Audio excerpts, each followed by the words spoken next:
listening to the Mark Bradford Alchemy for Life podcast. Lifelong learner? Liar. Well, hey there. Welcome back. Are you a lifelong learner? Do you know anyone who calls himself that? Oh, you do? Well, what do you think of them in that statement? Are they? What do I mean, are they? Well, what did they learn? What are they learning? Does that seem unfair? Is your or their reaction one of indignance? Or maybe confusion? I mean, isn't it good enough that I am a lifelong learner? I don't have to justify or log the things I learned or am learning. I'm not asking for you or them to justify. It's just this. I like words. They are important to me. I even did a podcast about buzzwords and how they make my brain hurt. I feel that saying you're a lifelong learner is a really easy virtue signal these days.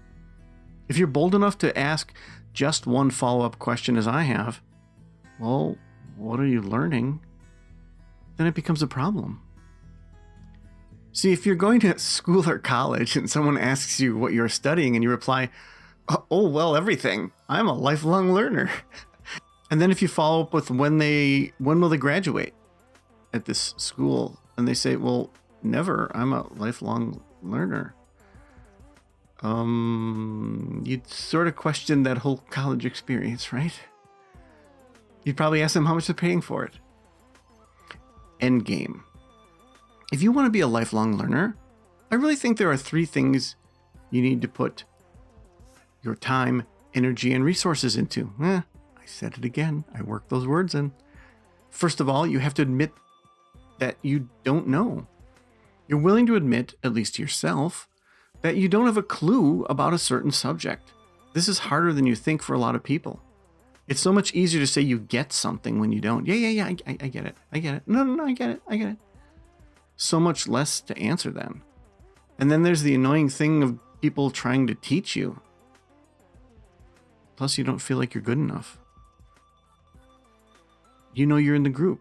You're one of them. You're part of the team. If you just say, yeah, I get it. You have to be truly open to learning. An interest in this kind of learning can come out of nowhere.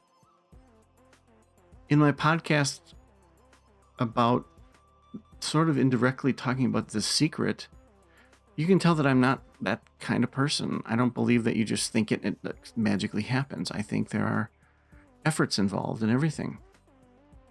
But having said that, I do think you need to be open to this kind of learning or you're going to miss it. And this includes no poo-pooing your friend when they bring up a new or unusual subject. I mean, they should be sort of welcomed with open arms instead of you clicking your tongue at them and going, wait, what? What do you like now? What are you doing? Huh. And 3, you have to commit time, energy, and resources. If you said that along with me, I'm going to send you free steak knives. Being committed requires at the minimum the time and energy to research and learn. And it may even involve resources if it's a course or the materials are something you have to purchase. YouTube and Google are great, but you sometimes get what you pay for. On the balance sheet I created, my clients get to list things on a learning column. It's quite an eye-opener, and we recognize that a person's finite time, energy, and resources can only be spent on so much. If you're learning a new skill, then that's time you're not sitting on the couch watching TV or getting that extra hour of sleep. Clicking of tongues, nerds, and naysayers. Those that decide to hijack the lifelong learner label, say that 3 times real fast, forget about the downside. Yes, there's a downside. If you've been called a nerd, then you already know about this. Society tends to reward those who pursue appearance and disparages those that pursue knowledge, especially esoteric knowledge. Oh, you may or may not like that I said that, but it's true. You may think that's a stark assessment, but if you've ever shared your knowledge exploration with someone, you know the most likely result, a rolling of eyes, and then a label. For example, oh, really? You like that sort of thing? I don't know about that. I didn't realize you were such an insert pursuit nerd. Lol. That's your friend who just made fun of you, but added the lol, so everything's okay. Examples. Here are some examples of what I think a lifelong learner would pursue. A new hobby, especially one not in line with an existing hobby. Like, for example, your hobby is fishing and you decide to really get into like the crafting of the lures. Now, that's a great thing, but it's not one of those esoteric things that comes out of nowhere. I'm not saying it's disqualified. I'm just saying if you're a fisherman and you say, yeah, and I started to make my own lures, people will be like, oh yeah, of course. A new skill, especially one that's not directly in line with what you do for a living. So if you do something in accounting and you end up having a hobby that has something that's much more about soft skills or much more about human interaction or the arts, it may be a little shocking to people and it may show that you're actually going in a different direction. Or a section of knowledge that you have no business or no reason to explore. I mean, sometimes I think that our brain says to us, hey, you know, I'm kind of stuck down this tunnel with you here. We just basically do the same thing. We focus on X. I mean, what about this other stuff? So here's some questions for you. And this will go well with our homework and with pausing. And as always, feel free to pause this at any time if I say something that makes you think. Hopefully you restart it if it doesn't make you mad. But feel free to pause and go, let me think about that. Because I do this all in 10 minutes. So this goes pretty fast. Okay, so here are the questions for you. Do you call yourself a lifelong learner? Yes or no? Do you know someone who does? Have you ever felt that you had to hide your pursuit? Have you ever wondered why you pursue it? It's interesting that the balance sheet usually reveals that. It's true.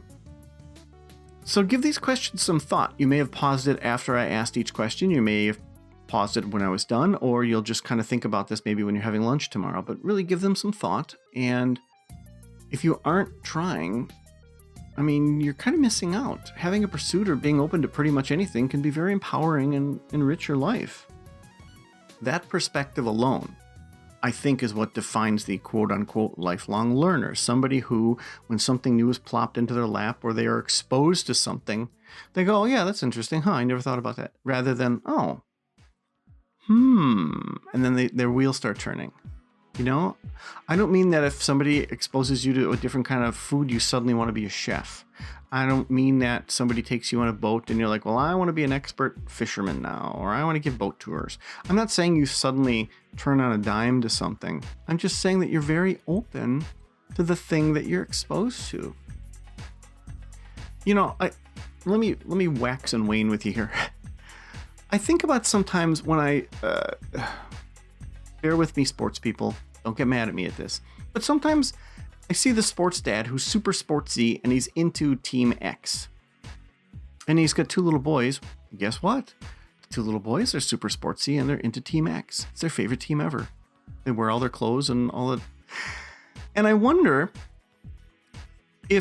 what if one of the other little boys really would have liked sewing or something? And I'm trying to pick an odd skill that would be off from that. Like, what if one of the boys was like, oh, this sport's interesting, but man, those uniforms, like they're super high tech nylon fiber, and the helmets are carbon fiber, this and that. Wouldn't that be more likely than that cookie cutter thing? And again, sports person, I'm sorry. I'm not saying that your kids are cookie cutterish, but it just makes you think a little bit. And I think if you're a parent, you always think about that with your kids. Like, do my kids like exactly what I like? Are they going to work the family business? Are they doing this or are they doing something else? And, you know, there's certainly a plus and minus of both. There's certainly a plus to your kid liking your stuff and wanting to be close to you. You know, there's a big downside if they go on a different path, but there's also a big upside because it means your child is pursuing the things that he likes. So before I go off too off tangent on that, I'm just saying that sometimes I think about lifelong learners and sometimes I compare people who seem cookie cutter-ish. Sometimes.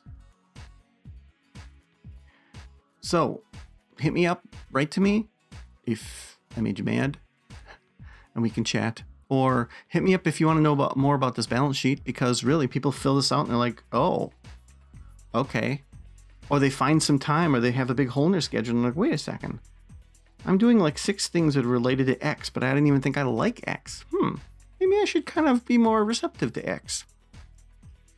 As always, thanks for listening. Hopefully I kept it under 10 for you. Hopefully you enjoyed yourself. And hopefully you can do a little bit of this homework and think about it. Because I love hearing back from people who actually kind of considered what I said and said, this happened because I listened to your podcast. And take care of yourself. Hey there, thanks for listening. I always appreciate your feedback. I really, really do. Wanted to let you know that the Sword and the Sunflower audiobook won as Best New Author for 2020. My podcast is available wherever you consume podcasts, and my books are available on Amazon. Take care.